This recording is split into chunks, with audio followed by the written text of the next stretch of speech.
Welcome to Entertainment Weekly's Comic-Con Suite. I'm Sam Heifel, and I'm joined now by the cast of Mayans MC. Yeah, you are. Hi, Sam. Thank you. Thanks for having You're welcome. We're back at Comic-Con. You guys have done Comic-Con before, like back before the COVID time. Right, we've done it. This is our fourth one, right? Third, fourth? Third one. I believe third, yeah. Wow. How does it feel? It would have to been be four back? if it hadn't been for COVID. Yeah.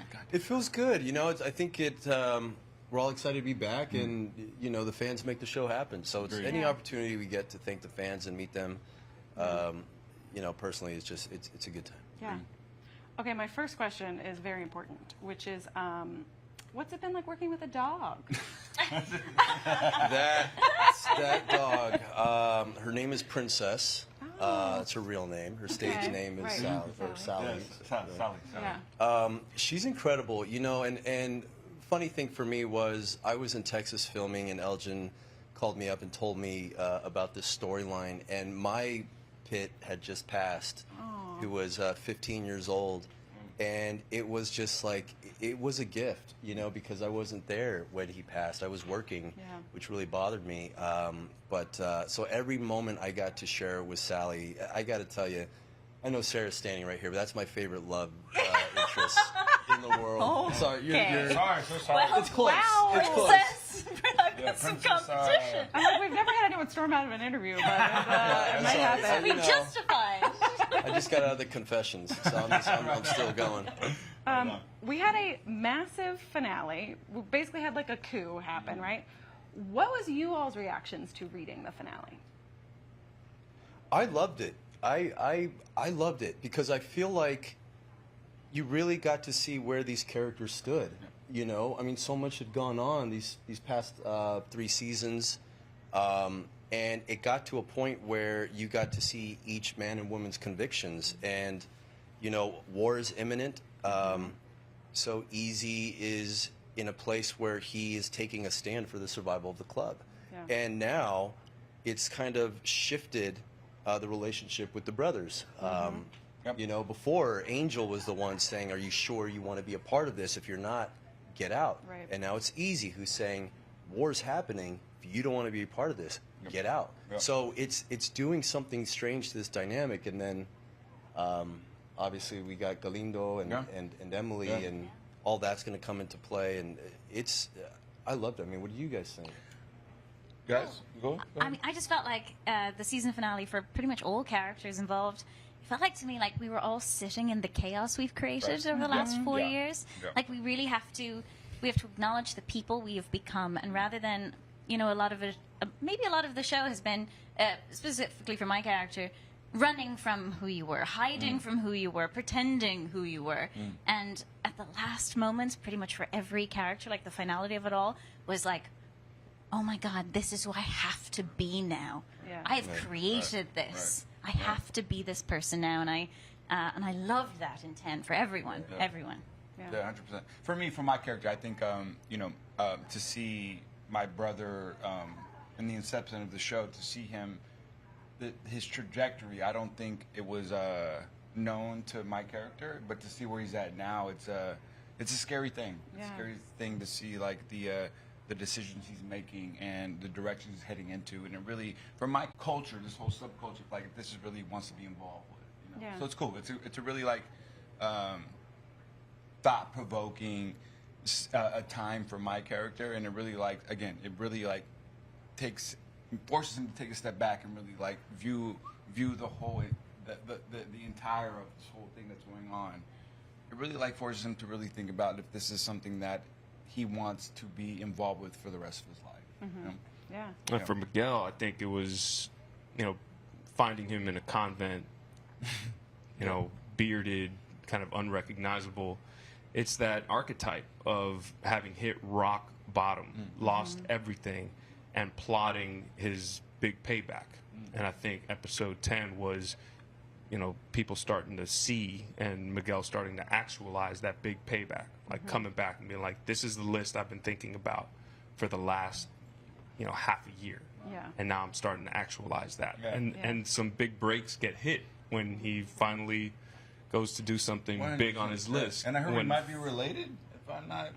He's on. I'm not What were you saying? What? Wait, I broke up. You broke up. Well, you guys finally get to work together again, which is probably a bad thing for your characters, but a good thing. What was it like to have some time apart? Well, You first. I feel like we're in therapy. I know. How are you feeling about this? at the end of 4 is a little tumultuous, let's say, for Miguel and Emily. I'm not going to say the love lingers because that would be a little difficult. You don't know. But you don't know. I just think this relationship is has been fraught. But this year, there's something terrifying about the truth of who Miguel is and who she's had a child with and had to share a life with. And I think the truth of Miguel is very terrifying for Emily. And also what I very much hope to be true is in that final episode you understand that the truth of Emily in the future is also a very terrifying thing, because she hit rock bottom in 10 versus where Miguel hit rock bottom maybe in episode 10 of last season. For me, that's one of the biggest cliffhangers of season 4 is what does that mean for them two? You know, what does that reunion look like? Oh my God. Could you imagine? Where does that? How does where does that relationship just stand? light some It looks candles, lovely. bring some wine. Bring some wine. A little bathtub with some wine. Bathtub action. That's right.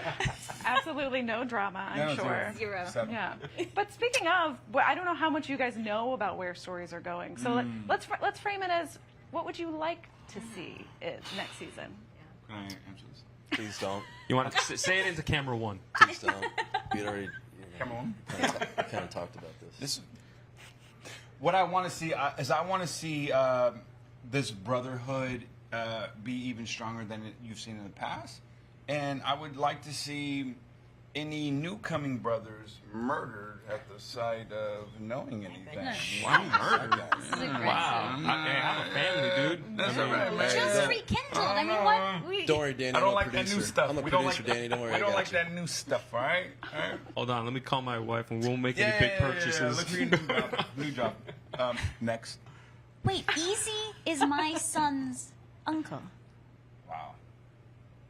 right? Yeah. So I just got that was quick math. What are we doing? Awkward. I've never even thought about that. So should I feel a different way or what? So we got to invite him to the birthday parties. What are you saying? I just realized that right to the this second. party? Yeah. You know, for me, there's I'm really excited about what can happen. I did a lot of research prior to getting into Mayans, and a big part of that was watching Dustin Hoffman in Straight Time, and I love the character's conviction in that because he spent so much time in prison. It was just who he was and what he learned about survival, and now I feel like we're getting to a point with Easy where that is what he's relying on is the survival instinct, and now it's going to be about conviction. Like, does it mean that nobody gets in the way, including his brother? Right. Because that's where the conflict's going to be, right? Because that's Easy's love is his brother. That's his love, And I mean, he shot a girlfriend over it. Yeah, that's love. That is love. No, that's You love. I think murdered that somebody for me? We can all agree that's You know, the it- definition of love. I believe. Healthy It's love. very interesting to see for like my character to see his brother, my brother, again echoing what I said earlier, just the trajectory where he is that he's heading towards now is not what Angel envisioned. Right. I think he just envisioned him being a part of this club, not being a leader or a voice or even a person who has massive influence of other parts of people, like and moving forward. So I think as far as my character, he's more in awe and also afraid, very afraid of like what this human being is. You should be afraid. So afraid you did. Thanks to haircut. Amazing. Well, thank you guys Thank for you so stopping much. through. Thanks for having us. Everybody else, stay tuned to EW.com for all your Comic-Con needs. Right on. Thank you. Awesome.